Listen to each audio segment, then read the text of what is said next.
right, good afternoon. Sir, would you introduce yourself? Tell us your name and your DOC. Merritt Dykstra Jr. 109766. All right, Mr. Dykstra, let me ask counsel to introduce themselves for the record. Good afternoon, Robert Lancaster with the LSU Parole and Reentry Clinic today, here representing Mr. Dykstra. With me is Diamond McCrae. She's a second-year law student at the Law Center, enrolled in the Parole and Reentry Clinic. As a second-year student, she's not authorized under Louisiana Supreme Court Rule 20, but she's been helping Mr. Dykstra prepare for this hearing. And with the board's permission, she can make a statement of support at the end of this hearing if you deem it appropriate.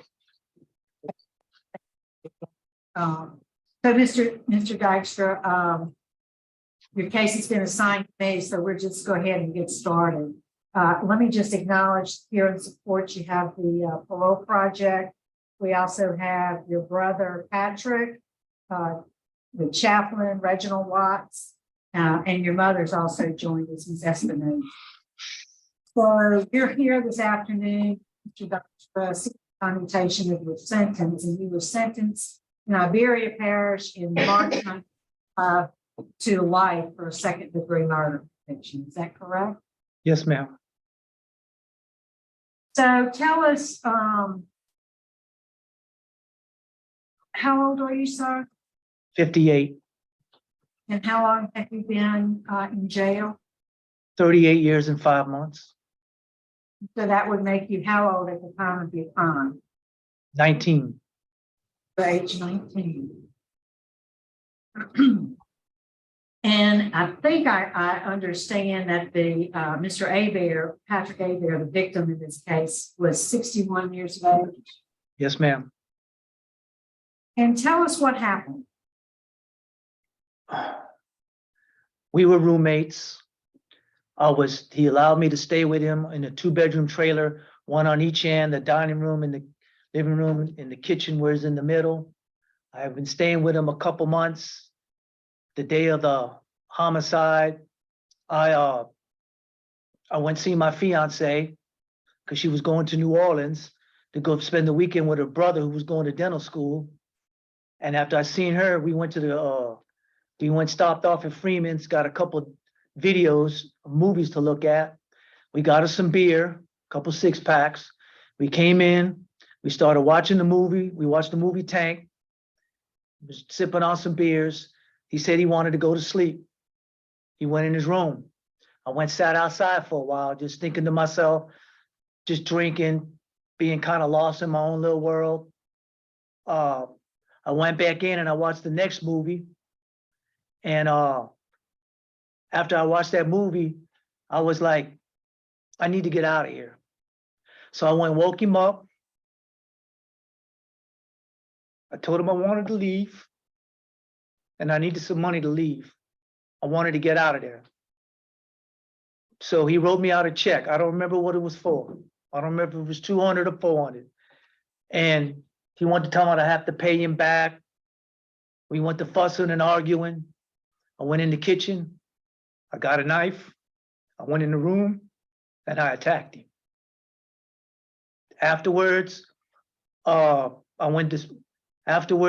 I was sitting on the bed looking down at him, when I realized what I had done, I got scared. I called my mom and I lied to my mom and said that he put a knife to my throat and tried to rape me. She didn't believe me. I hung up the phone. I don't remember if I changed the shirt or not. I got in the car. I went to the Ramada Inn where I was working at, stayed in the bar, kept drinking. I was on my way out. I decided to stop off at the Best Western Motel right outside of town. When I got out the car, I heard somebody say, "You John Dykstra?" I said, "Yes." I turned around. I had a 12-gauge shotgun in my face. It was a sheriff's deputy, and I've been incarcerated ever since. So how did you come to be roommates with Mr. Hebert? I met him through his cousin. I knew his cousin, John Bayard, who was sitting on the Iberia Parish School Board. He's the one that introduced us to him. Before then, I was renting a room, a little small room or $40 a week. And that went to being too much. Because I was only working part-time. I was working 2 part-time jobs. I was working at a Pizza Inn and a Pizza Hut. It was a couple blocks from each other. So I was working almost every night, but I was only making part-time money. And so I needed someplace else. I had Mr. Bayard at a shopping mall. And he took me a few times to have a few little dinners, do a little drinking and stuff. And when I told him, man, I said, man, I can't afford to keep doing this. And then that's when he made arrangements, because the victim, Mr. Hebert, was his cousin. And Mr. Hebert did not know me from the man on the moon. He took me into his house and invited me to his house because of his cousin. Bayard. Yeah, Mr. Bayard, yes, ma'am. Okay. Now, the record confirms you've been living there about 4 months. Yes, ma'am. But there's a record of a history of fighting between the two of you and Mr. Abing. Mainly arguing, getting drunk, arguing. Sometimes he'd push on each other. The record indicates also, did you kill the dog? Yes, ma'am. Why'd you do that? The dog come from under the bed and went to trying to bite me. And I just grabbed, her name was Dee Dee. I grabbed her and I just slammed the knife in her when she kept trying to bite me.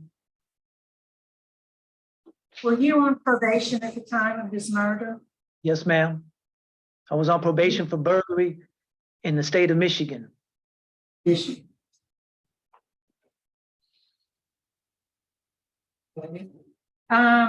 So you mentioned you were drinking a lot the night this happened.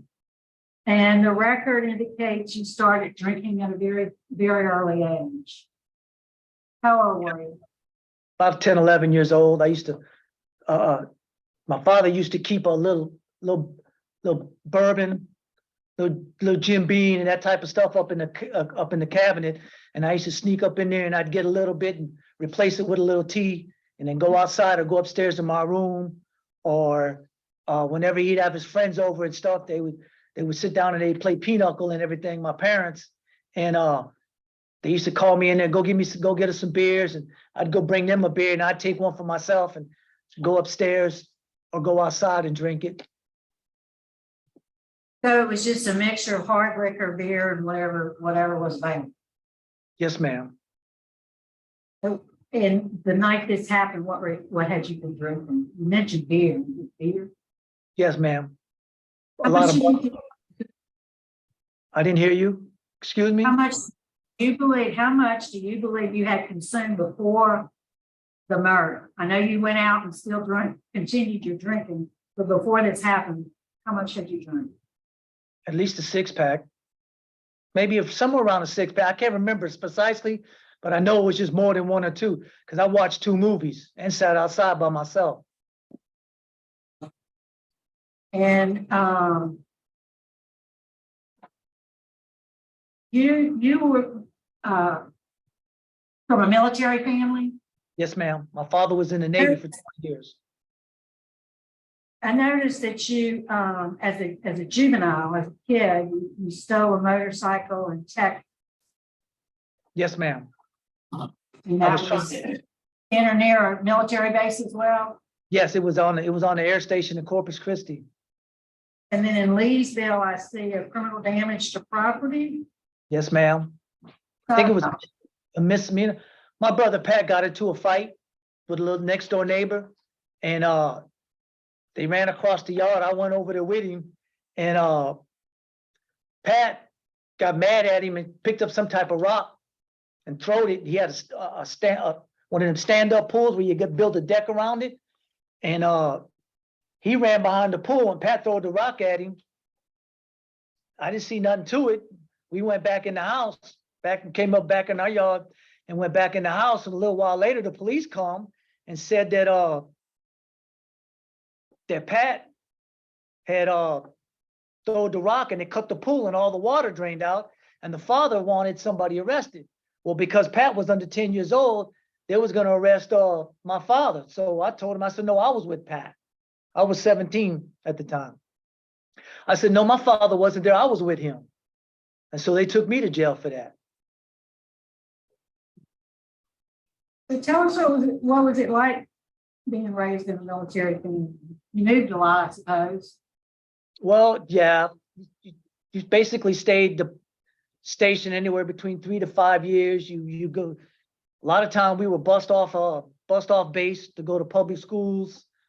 When I was living in Virginia, when we was in Norfolk, they used to bus us downtown to go to elementary school and junior high school. Air bases are kind of like wherever you go, housing is based upon rank. Whatever rank your father is, that's where you live. And kids there are no different than any place else. You got to prove that you're tough, or to play sports and all this here. If you didn't, you couldn't leave your basketball or your bike laying in the yard and just being mischievous, because a lot of times there's not a whole lot of things to do on a military installation. We used to have to go find stuff to do.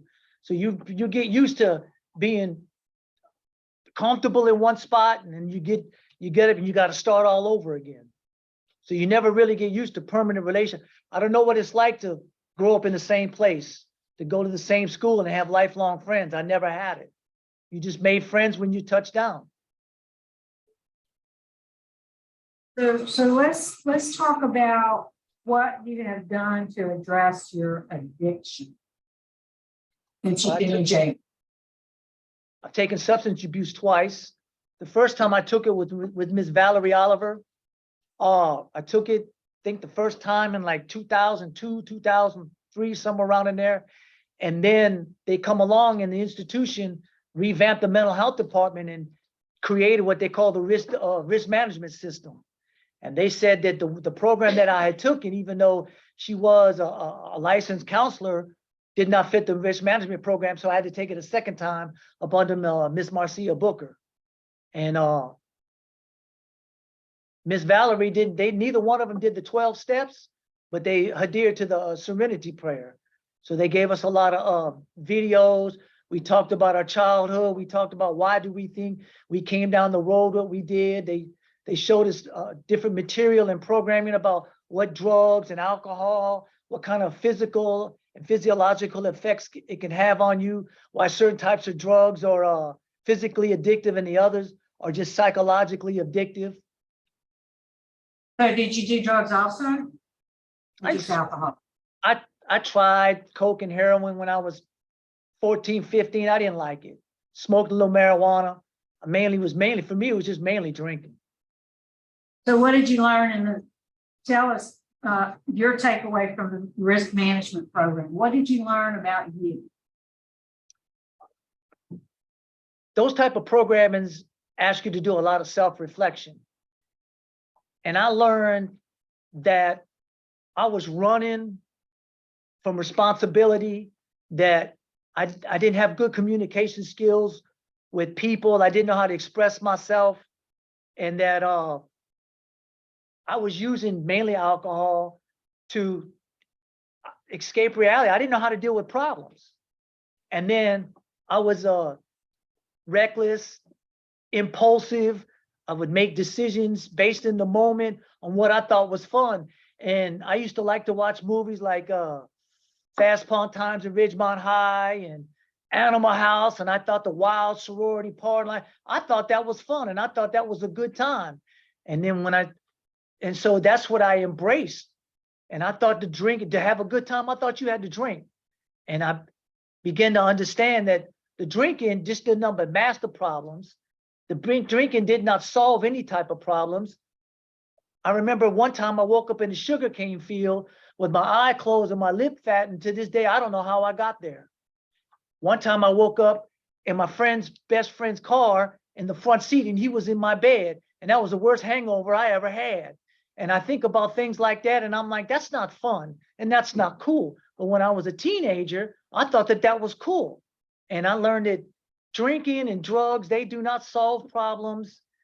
They just make problems worse. They're a clutch that you use to not deal with everyday life situations. And I learned that life can be better without those things in your life. But at the same token, I had to learn what my triggers and my stressors was, because recovery is a continuous process. You can go 25 years without drinking. And if you get put in the right situation and don't understand what's going on, and you take, well, it's just one drink.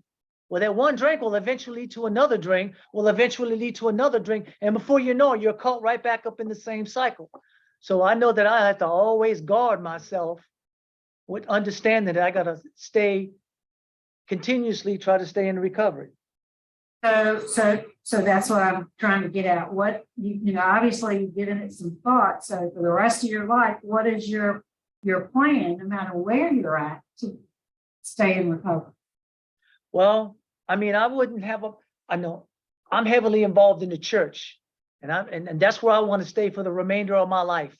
And in churches, there's always programs for this type of stuff. And I would taught the sobriety solution group 3 times with the mentees to try to help provide them with a safe haven to be able to express how they feel. And I would like to participate, whether it's as a resident or help to counsel these type of classes, so that I can always be conscious. I would also understand that family, ministry, devoting time to earning a living and trying to prepare myself for the rest of my life would be an accurate way to keep myself away from situations and people. I don't need to go anywhere where there's a lot of that going on. I don't need the temptation. So I prefer to be with my family. I prefer to participate in ministry and to participate in music and to participate in the programming in the community and with the church to keep myself focused. Tell us about your music. I love music. All my life, I've always been attracted to music. My mama started put me in this junior high school band playing drums. I was playing a little garage heavy metal band before I got locked up. I went over 20 years without playing music. And then one day, assistant pastor heard me clowning around on the drums, and he decided he wanted to build a praise team, and they put me on the drums. And that's when I realized, after I was doing it for a little while, that that's my gift. That's my comfort zone. When I'm participating and playing music, when I sit down on the drums, that's where I feel comfortable at. That's my safe space. And I just love music, and I want to play gospel music the rest of my life. Okay, so you are the Bible college graduate. Have you completed the master's program yet? I was enrolled in the master's program, and I had to make a choice between electrical school or the master's program. I couldn't do them both, so I chose the electrical school. What's your job? I'm a student at the electrical school. So you're a full-time student? Yes, ma'am. How long you been in that program? Since May of last year. Yeah. Since May of 2020. So as you can imagine, there's opposition, strong opposition from the victim's family.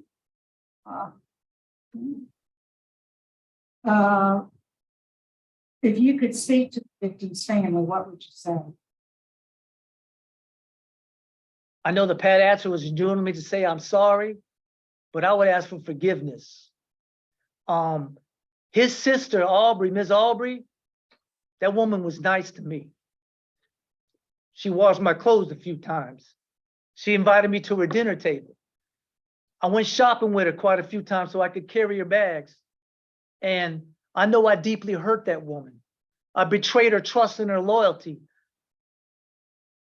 by killing her brother. And that pains me because that woman was good to me. And it bothers me that I can't ask for forgiveness. But I would just tell them that I'm sorry for violating her trust. And just to forgive me, because I got to live with the rest of my life. When I see that woman, she had cancer with that headscarf on her. And she was always nice to me. She always treated me like I was her grandson or something. I'm a person that believes, that's big on loyalty, and I violated, and that bothers me deeply, that I hurt that woman like I did. And I would beg for forgiveness. So you're a Class A trustee? Yes, ma'am. How long have you maintained that status? Since January 2008. All right, quite some time. Now, you have quite a lot of write-ups. I notice your record shows 124 write-ups during your, 38 years of incarceration. However, in the past 21 years, you've only had 2. The last was in 2016. What was that for? I messed up the count. That's what I was in the hobby shop. I had my headphones in my ears. I was sewing, getting ready for the rodeo, and I didn't report for the recount of the roll call. I shouldn't have had them headphones in my ears. I messed up the count, and security followed their normal procedure, which is to put you in the dungeon. Yeah, it's a pretty serious infraction. So let me ask you this. What changed? You had 124 write-ups, 122 of those were in the first 17 years of your incarceration. What was it that changed your trajectory? I was in the field 2002, and I was talking with a dude named James, and he was trying to witness to me about Jesus. And I had told him, oh, well, I've read the Bible and I've tried a few times to be a Christian, but I don't see the need in that life. I'm in prison. But he said, so if you was to die right now, what do you think would happen? And that question resonated with me deeply. And over the course of the next few days, I couldn't get that question out of my mind. And the conclusion I came to was, if I was to die right now, nobody would care but my mother. I wasn't in contact with my brothers at the time. Me and my father still hadn't spoken for many, many years. And I kept thinking to myself, I wasn't raised to be in prison. I wasn't raised to be a criminal. I wasn't raised to be an alcoholic. I wasn't raised to be an angry man. And I began to realize that I didn't like who I was. I was ashamed of who I was. And I didn't want that. I just didn't want that. I wanted my life to have a little bit more substance. And so I decided, I've tried everything in my life and I've been a failure. I'm going to try God because I got nothing else to lose. And I have no regrets. And I just decided that I needed to be someone other than I had come to that point for. And I wanted to be somebody different, something of substance, something that my family could say, that's my brother or that's my son and I'm proud of him, that I could make a difference to other people's lives. All right. I don't have any other questions. Warden Ambo, is there anything you can add? I tell you, he touched point on everything. I have hadn't had no problems out with him since I've been here. He is a mentor, and he was truthful in saying that he's in electrical school. He's been a trustee since 2008, minimum age. Okay, good, thank you. I don't see any other questions, so let's hear from those who want to speak. The parole project. Mr. Myers. Yes, good afternoon. Kerry Myers, Louisiana Parole Project, here again to tell you that we fully support Mr. Dykstra's clemency application. I wish I could say something about Mr. Dykstra better than he just said it for himself. But I can tell you that we're here to support him fully, provide him all the transition services that he needs. We believe he would be. This program is the success of this program depends specifically on the client's intent to succeed, and I think that's very obvious here that Mr. Dykstra's intent is to succeed, and we'll provide him the coaching, we'll provide him the support and the transitional services. On a personal note, I've known Mr. Dykstra a number of years, and he is sincere. This is exactly who he is. This person what he says about his transformation, I didn't know him at that time, but I can tell you that the time I did know him, that this is exactly who he is. Music is his life. He loves it. Doing the right thing is extraordinarily important to him. He has integrity, and Parole Project would be very happy to have him as a client. Thank you. So could we hear from Patrick, Mr. Dykstra's brother?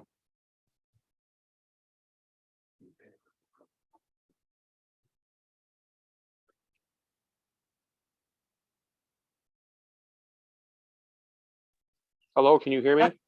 Yes, sir, we can. Well, I just first want to just say thank you to the board for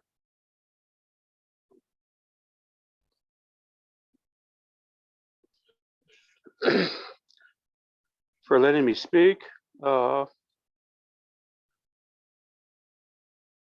1984, I woke up on a Saturday morning and my father had told me and my two other brothers, what had happened with Johnny. I call him Johnny because that's what we always called him as kids. That's what I call him now. And it was a long time that I'd lost my brother. He taught us to play football, taught us to play baseball, took us to the pool, took us to the movie theater on the Navy base there in Texas. And I always looked up to him. And I seen him after my parents' divorce get into drinking and some drug use. And I guess after that, I was only about 12 or 13 years old when that happened.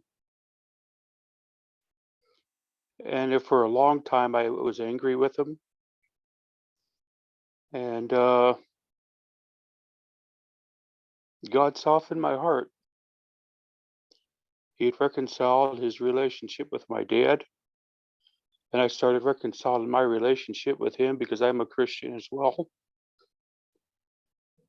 And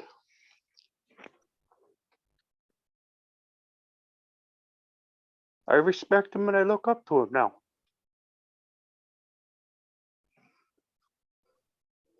And I feel guilty for being angry with him because he needed me.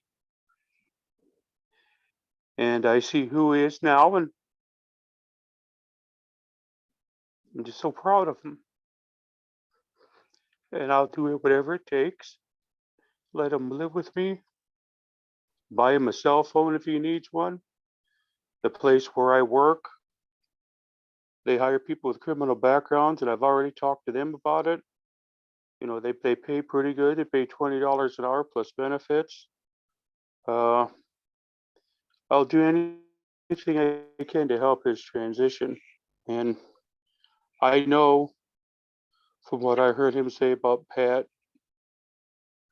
the victim, I know he did. I know he thinks about that every day. I know he's remorseful. And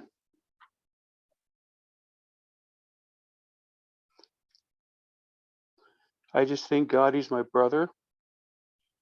I don't know what happened that night, but I think he acted on impulse.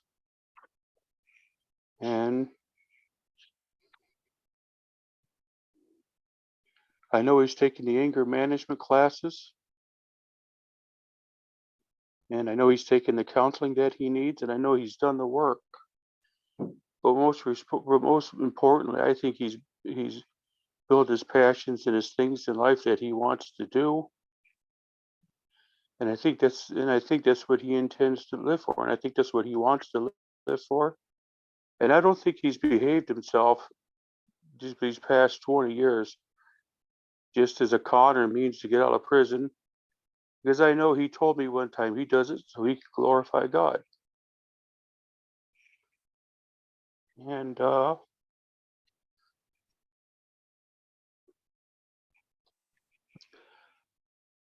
I guess now I've been praying about this a lot, and if I didn't think he was ready, I wouldn't support it. And but I think I think he would be an excellent member of society and trying to help others through ministry, through mentoring people, because he's already done that there in the prison. And as far as the drinking goes, I think he's got the right plan. That he recognizes that it could be a problem, and he's gonna not let himself get into situations where it ever will be.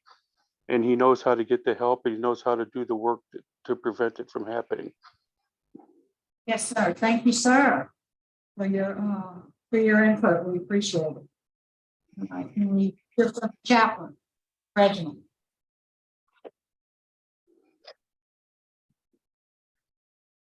Good evening. I want to tell you a story real quick. I had an assistant pastor. We always at Camp C. Doctor was the praise lead and the secretary of the club of the church that I pastored. My assistant pastor was called to go to Hunts, Steve Stewart. And he pulled me to the side and he told me this. I'll never forget this. He said, keep Dykstra with you because he's going to tell you what you need to hear. And it didn't dawn on me at the time when he told me that, because the church was growing, it was flourishing, and he didn't tell me about anybody else. He pulled me to the side and told me, keep Dykstra with you, keep him near you, because he's going to tell you what you need to hear. In other words, he's not going to tell you what you want to hear. He's going to tell you. I met him in 2002. He was a new convert. He came to Camp C. He had a bad history. He was dangerous to himself more than anyone else because of his mouth. And I watched him evolve. Literally, we stayed together. We graduated Bible college together. He became my best friend. I love him. I love his mom. I love Pat. Hey, Pat. I love, and I wish I could take credit, but you can't take credit for this type of project. That's strictly God. It's strictly God. And he needs to be recognized as a change, a prodigy of his community, which jail is supposed to be, that help us get to a place of rehabilitation, whether it's drugs, mental illness, sexual, whatever it is. There should be an environment, the prison should be an environment where people can get better, not get worse. When he came in 84, I came in the late 90s. When he came in 84, it was a bloody mess. When I got here, blood was being kind of cleaned up, but it still was dangerous. So I understand those write-ups that he got early on, but I also watched him the last 20 years. I watched him evolve into a man that you can trust, a man of integrity. He is what he say he is, and I can guarantee that. I was his pastor I'm still his pastor. I'm gonna be his pastor to the day he died. And I shall give him as much support. Me and my wife, we're gonna give him much support as he needs. If he wanna come work in Mississippi, he can come work in Mississippi, but I know he needs to be with his mom, because his mom is aging. He needs to be with his mom. I fully recommend that this board, this esteemed board, grant him his clemency. So All right. All right, thank you. All right, Mr. Dykstra, before we turn it over to Ms. McCray, is there anything you'd like to say about? I put the work in because it's not so much that I thought about prison, getting out of prison, because when I decided to change in 2002, there was nobody getting out. It wasn't until over the last 10, 12 years that a lot of change is overcome. I put the work in because I wanted to be somebody different than what I was. And the one thing that I hold dear is that when I see the way things are going on in society, in the news, you don't have a lot of people telling these kids, especially teenagers, one mistake, one wrong decision can ruin your whole life. And it could damage a lot of people, ruin relationships, cause a lot of grief and bitterness. And I think that drugs and alcohol are a big way of that people use to think it's fun to escape from reality, but it's not. And if given the opportunity, I would like to be able to tell these teenagers, these kids in high school that face a lot of peer pressure, that, man, you got to own up. You got to make mature decisions. You got to understand there's consequences, because all you got to do is make the wrong mistake. And I think that I could help because I've been there and done that. And that I just want to play music, the gospel music to use that to spread the word of God and to be able to evangelize and say that God took me from nothing and made me into something. And that's one of the things that I really want to do. I want to give back to people. I want to show people my gift of playing music, that God gave me this for a purpose, to tell you about his glory and to tell you that he can put your feet on a rock and he can make you a prince if you just give in to him. I want to be an evangelist. I want to be a minister. I want to help people understand that there is a better life than what they live and that you can live a clean, wholesome life. What you put into your life is what you're going to get out of it. And people can live a clean, wholesome life and be a law-abiding citizen, and they don't need the wild recklessness. They don't need to keep up with the Joneses to count and to be relevant. And that's the main thing I want to do. I want to be with Okay. my mother and my family, and I want to give back. All right, you have the gift of gab. I will say that. You like to talk. All right, we're going to turn it over to Ms. McCray. Thank you. Members of the board, there is nothing that can be said to undo this egregious crime that Mr. Dykstra committed or erase the pain that his actions caused. 19-year-old Johnny was rebellious, angry, and impulsive, but he realized over 21 years ago that he no longer desired to be on that self-destructive path. I didn't meet the 19-year-old Johnny, but I did get to know the 58-year-old Mr. Dykstra, who was full of purpose and passion and is overcome with shame when thinking about the senseless act that his younger self committed. The Mr. Dykstra in front of you today finds peace in Christ, mentoring others, and music. This Mr. Dykstra obtained a bachelor's degree with a 3.9 GPA and has addressed his reckless behavior and learned how to develop reasonable solutions because he allowed the programming and education offered here at LSP to change his way of thinking.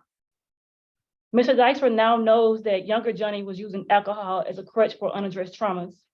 He's been sober for over 20 years and has used the tools he learned to not only mentor younger offenders with substance abuse issues, but a niece he has never even physically met.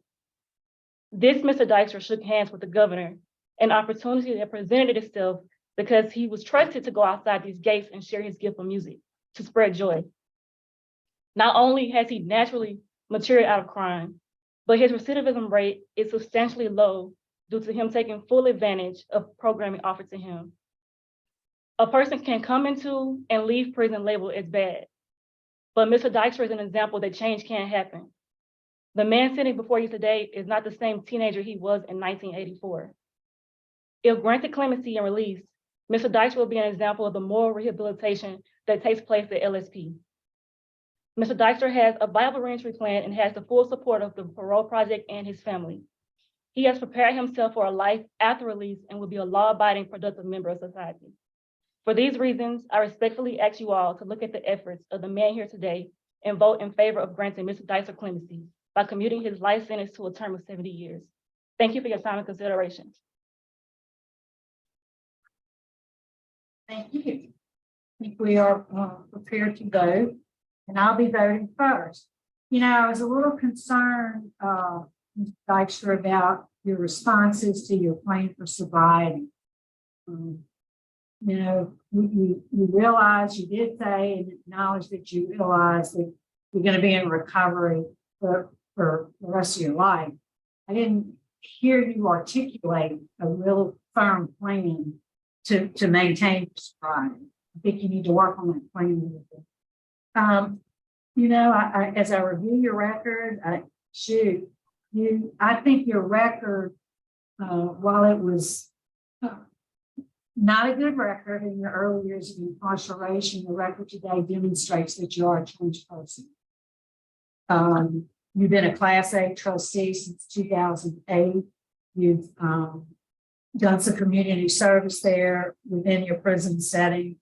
You have a low risk score. You have the support of your family, the parole project. My vote today would be to make a recommendation that you're simply keeping me for 7 years. Good luck. Mr. Roche. Thank you, Madam Chairman. Mr. Dykstra, good afternoon. How you doing, Mr. Roche? Good. Mr. Dykstra, on paper, you don't look like a typical person that I would recommended commutation of sentence. 124 write-ups. A negative supervision history. We got multiple felony convictions. Usually a candidate has a very limited history of criminal activity. Had a good disciplinary record throughout his incarceration. But the interview today has changed my mind. I think you deserve a chance to prove that you could be a productive member of society. So I'm going to vote the same as the chairman. Please do not prove me wrong. Thank you, Mr. Roche. Marabella? Dykstra, I've listened to you talk, and as Madam Chairman has spoken, you have the gift of gab. I have that as well, so we have a lot in common. Done well. You had a rocky start, but you've come through. I'd like to thank Ms. McCray for doing a fantastic job. Glad to see her here today with you. My vote likewise. Panucci sentenced to 70 years. Good luck to you. Thank you. I concur with all of y'all. I think you've grounded that corner and you're headed home. Literally headed home, hopefully. And I also vote to commute your sentence to 70 years. All right, got a unanimous vote. We're gonna make that recommendation on your behalf to the governor. Good luck to you, sir. Thank you. Thank you very much.